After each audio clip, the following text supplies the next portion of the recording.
ایک چور چوری کرنے کی نیت سے مسجد میں آ گیا۔ اس نے مسجد کی الماری سے چندہ جمع کرنے والا ڈبہ نکالا اور پیسے نکالنے کی کوشش کرنے لگا۔ پیسے نکالنے کی کافی کوشش کے بعد بھی اس ڈبے سے کوئی نوٹ باہر نہ نکلا۔ اس ڈبے سے پیسے نکالنے کی کوشش کر ہی رہا تھا کہ اس چور نے کسی شخص کے مسجد میں آنے کی آہٹ سنی۔ یہ جلدی سے جا کر الماری کی طرف کھڑا ہو گیا۔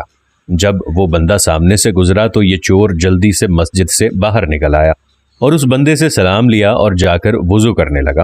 پھر اس نمازی کے ساتھ کھڑا ہو کر نماز پڑھنے لگ گیا۔ وہ نماز اس لیے پڑھ رہا تھا کہ کہیں اس بندے کو مجھ پر شک نہ ہو جائے۔ جب اس نمازی نے نماز پڑھ لی اور اس چور نے بھی نماز ختم کی اور اس چور نے مڑ کر دیکھا کہ وہ چلا گیا ہے تو وہ باہر گیا اور اس نے یقین کیا کہ اب مسجد میں کوئی نہیں ہے، تو اس چور نے دوبارہ پھر مسجد میں اندر جا کر چندہ جمع کرنے والے ڈبے کو پکڑا اور اس میں سے پیسے نکالنا شروع کر دیے۔ ابھی چور مسجد میں پیسے جمع کرانے والے ڈبے میں سے پیسے نکالنے میں مصروف ہی تھا، اس نے کافی سارے پیسے نکال لیے تھے۔ پھر اچانک سے اس نے کسی شخص کے مسجد میں آنے کی دوبارہ آہٹ سنی۔ یہ جلدی سے الماری کے پاس جا کر کھڑا ہو گیا کہ دیکھ سکے کہ کوئی شخص واقعی آ رہا ہے یا پھر میرا وہم ہے۔ جب اس نے وہاں پر ایک اور شخص کو آتے دیکھا تو جلدی سے آ کر اس نے نماز کی نیت کر لی۔ جب وہ شخص مسجد میں آیا اور اس نے اپنے سر پر ٹوپی رکھ لی تو چور کے پاس کھڑا ہو کر اس چور کو بڑے غور سے دیکھنے لگا۔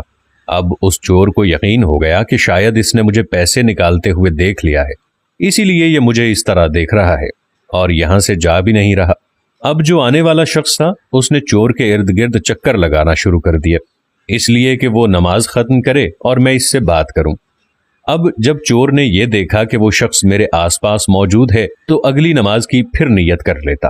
اسی طرح اس نے 100 رکعتیں نماز ادا کر لی۔ جب یہ تھک گیا تو وہ سوچنے لگا کہ اب تو میرے اندر مزید نماز پڑھنے کی ہمت نہیں ہے۔ چور نے سوچا کہ لگتا ہے اس کی آنکھ لگ گئی ہے، تو میں چپکے سے مسجد سے باہر نکل جاتا ہوں۔ جیسے ہی وہ باہر نکلا اور آنے والا شخص جو دیوار کے ساتھ ٹیک لگا کر بیٹھا تھا اس کی آنکھ کھل گئی اور وہ فوراً اس کے پیچھے باہر چلا گیا اور جا کر اس چور کا ہاتھ پکڑ لیا اور کہنے لگا کہ میں 2 گھنٹے سے تمہارا انتظار کر رہا ہوں کہ تم کب نماز ختم کرو اور کب تم سے بات کروں، اور تم چوری چوری نکلنے لگے ہو۔ چور نے ڈرتے ڈرتے اس شخص سے سوال کیا کہ آخر تم 2 گھنٹے سے میرا انتظار کیوں کر رہے تھے؟ آپ کو مجھ سے کام کیا ہے؟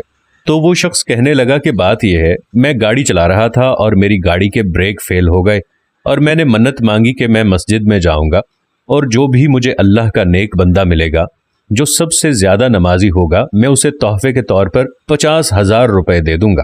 اللہ پاک نے مجھے ہر قسم کے حادثے سے بچا لیا، تو اللہ پاک کا یہ شکر ہے کہ میرا کوئی بھی ایکسیڈنٹ نہیں ہوا، اس لیے میں فوراً مسجد میں آیا تو مجھے آپ نظر آئے۔